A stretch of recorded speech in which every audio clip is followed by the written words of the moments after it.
René Guénon, les états multiples de l'être. Chapitre 4. Fondement de la théorie des états multiples. Ce qui précède contient, dans toute son universalité, le fondement de la théorie des états multiples. Si l'on envisage un être quelconque dans sa totalité, il devra comporter, au moins virtuellement, des états de manifestation et des états de non-manifestation, car ce n'est que dans ce sens qu'on peut parler vraiment de totalité, entre guillemets. Autrement, on n'est en présence que de quelque chose d'incomplet et de fragmentaire, qui ne peut pas constituer véritablement l'être total. Note de bas de page. Comme nous l'avons indiqué au début, si l'on veut parler de l'être total, il faut bien, quoique ce terme ne soit plus proprement applicable, l'appeler encore analogiquement « un être », entre guillemets, faute d'avoir un autre terme plus adéquat à notre disposition.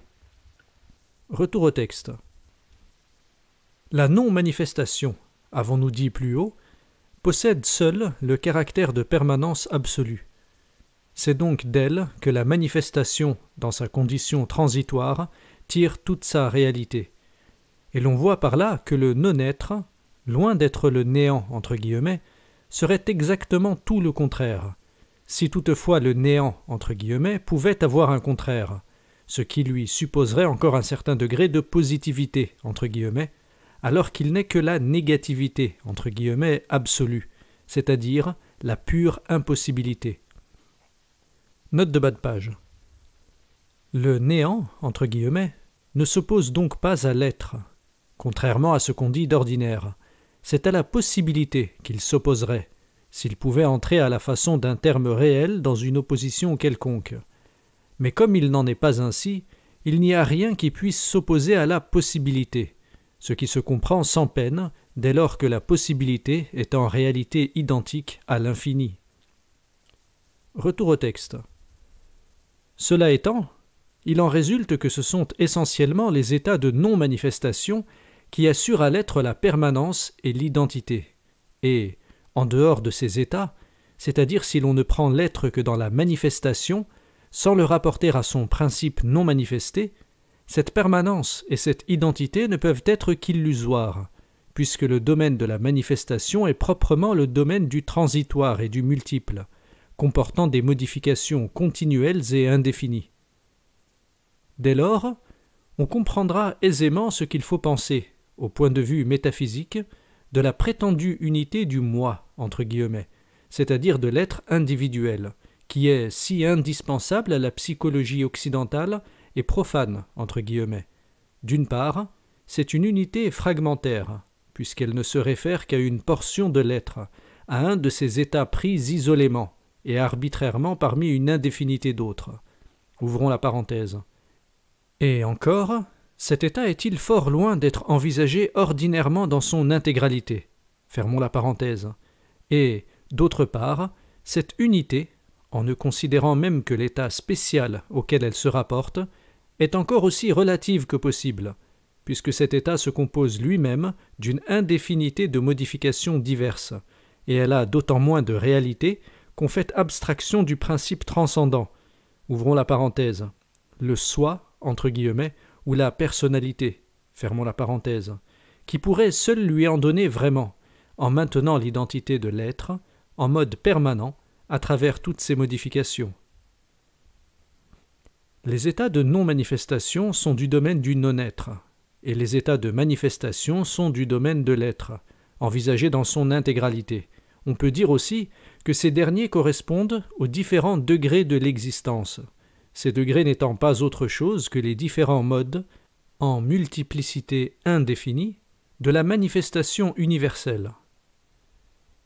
Pour établir ici une distinction nette entre l'être et l'existence, nous devons, ainsi que nous l'avons déjà dit, considérer l'être comme étant proprement le principe même de la manifestation. L'existence universelle sera alors la manifestation intégrale de l'ensemble des possibilités que comporte l'être, et qui sont d'ailleurs toutes les possibilités de manifestation, et ceci implique le développement effectif de ces possibilités en mode conditionné. Ainsi, l'être enveloppe l'existence, et il est métaphysiquement plus que celle-ci, puisqu'il en est le principe. L'existence n'est donc pas identique à l'être, car celui-ci correspond à un moindre degré de détermination, et, par conséquent, à un plus haut degré d'universalité. Note de bas de page. Nous rappelons encore qu'exister, entre guillemets, dans l'acception étymologique de ce mot, du latin extare, entre parenthèses, c'est proprement être dépendant ou conditionné. C'est donc, en somme, ne pas avoir en soi-même son propre principe ou sa raison suffisante, ce qui est bien le cas de la manifestation, ainsi que nous l'expliquerons par la suite en définissant la contingence d'une façon plus précise. Retour au texte. Bien que l'existence soit essentiellement unique, et cela parce que l'être en soi-même est un, elle n'en comprend pas moins la multiplicité indéfinie des modes de la manifestation, car elle les comprend tous également, par là même qu'ils sont également possibles, cette possibilité impliquant que chacun d'eux doit être réalisé selon les conditions qui lui sont propres.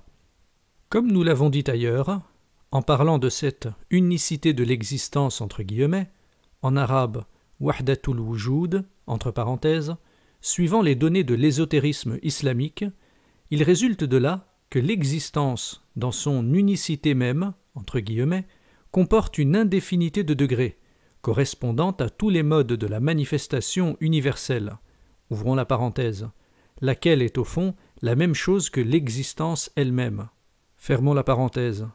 Et cette multiplicité indéfinie des degrés de l'existence implique corrélativement, pour un être quelconque envisagé dans le domaine entier de cette existence, une multiplicité pareillement indéfinie d'états de manifestation possibles, dont chacun doit se réaliser dans un degré déterminé de l'existence universelle. Note de bas de page. Le symbolisme de la croix, page 20-21. Retour au texte. Un état d'un être est donc le développement d'une possibilité particulière comprise dans un tel degré, ce degré étant défini par les conditions auxquelles est soumise la possibilité dont il s'agit, en tant qu'elle est envisagée comme se réalisant dans le domaine de la manifestation. Note de bas de page. Cette restriction est nécessaire parce que, dans son essence non manifestée, cette même possibilité ne peut évidemment être soumise à de telles conditions. Retour au texte. Ainsi, chaque état de manifestation d'un être correspond à un degré de l'existence, et cet état comporte en outre des modalités diverses, suivant les différentes combinaisons de conditions dont est susceptible un même mode général de manifestation. Enfin, chaque modalité comprend elle-même une série indéfinie de modifications secondaires et élémentaires. Par exemple, si nous considérons l'être dans cet état particulier qu'est l'individualité humaine, la partie corporelle de cette individualité n'en est qu'une modalité, et cette modalité est déterminée, non pas précisément par une condition spéciale d'existence, mais par un ensemble de conditions qui en délimitent les possibilités, ces conditions étant celles dont la réunion définit le monde sensible ou corporel. Note de bas de page. C'est ce que la doctrine hindoue désigne comme le domaine de la manifestation grossière. On lui donne aussi quelquefois le nom de « monde physique », entre guillemets.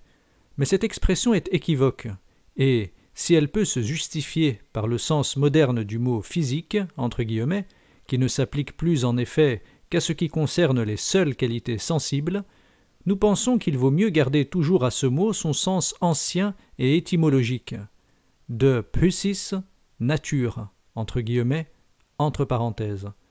Lorsqu'on l'entend ainsi, la manifestation subtile n'est pas moins physique, entre guillemets, que la manifestation grossière, car la nature, entre guillemets, c'est-à-dire proprement le domaine du devenir, entre guillemets, est en réalité identique à la manifestation universelle tout entière.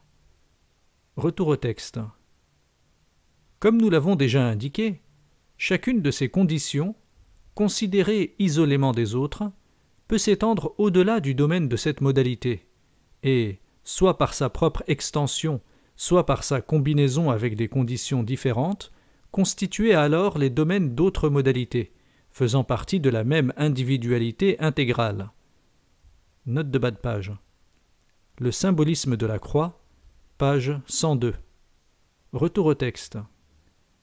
D'autre part, chaque modalité doit être regardée comme susceptible de se développer dans le parcours d'un certain cycle de manifestation, et, pour la modalité corporelle, en particulier, les modifications secondaires que comporte ce développement seront tous les moments de son existence, ouvrons la parenthèse, envisagés sous l'aspect de la succession temporelle, fermons la parenthèse, ou, ce qui revient au même, tous les actes et tous les gestes, quels qu'ils soient, qu'elle accomplira au cours de cette existence. Note de bas de page. Ibidem, page 107. Retour au texte. Il est presque superflu d'insister sur le peu de place qu'occupe le « moi » entre guillemets, individuel dans la totalité de l'être, puisque, même dans toute l'extension qu'il peut acquérir quand on l'envisage dans son intégralité, ouvrons la parenthèse, et non pas seulement dans une modalité particulière comme la modalité corporelle, fermons la parenthèse, il ne constitue qu'un état comme les autres, et parmi une indéfinité d'autres, et cela alors même que l'on se borne à considérer les états de manifestation, mais, en outre, ceux-ci ne sont eux-mêmes, au point de vue métaphysique, que ce qu'il y a de moins important dans l'être total, pour les raisons que nous avons données plus haut. Note de bas de page. Voir Ibidem, chapitre 27. Deuxième note de bas de page. On pourrait donc dire que le « moi » entre guillemets, avec tous les prolongements dont il est susceptible, a incomparablement moins d'importance que ne lui en attribuent les psychologues et les philosophes occidentaux modernes, tout en ayant des possibilités indéfiniment plus étendues qu'ils ne le croient, et qu'ils ne peuvent même le supposer. Ouvrons la parenthèse, voir L'homme et son devenir selon le Vedanta, pages 43 à 44, et aussi ce que nous dirons plus loin des possibilités de la conscience individuelle. Fermons la parenthèse. Retour au texte. Parmi les états de manifestation, il en est certains, autres que l'individualité humaine, qui peuvent être également des états individuels, c'est-à-dire formels, entre parenthèses, tandis que d'autres sont des états non individuels, ou informels, entre parenthèses, la nature de chacun étant déterminée, ouvrons la parenthèse, ainsi que sa place dans l'ensemble hiérarchiquement organisé de l'être, fermons la parenthèse, par les conditions qui lui sont propres, puisqu'il s'agit toujours d'états conditionnés, par là même qu'ils sont manifestés. Quant aux états de non-manifestation, il est évident que, n'étant pas soumis à la forme, non plus qu'à aucune autre condition d'un mode quelconque d'existence manifestée, ils sont essentiellement extra-individuels. Nous pouvons dire qu'ils constituent ce qu'il y a de vraiment universel en chaque être, donc ce par quoi tout être se rattache, en tout ce qu'il est, à son principe métaphysique et transcendant, rattachement sans lequel il n'aurait qu'une existence toute contingente et purement illusoire au fond.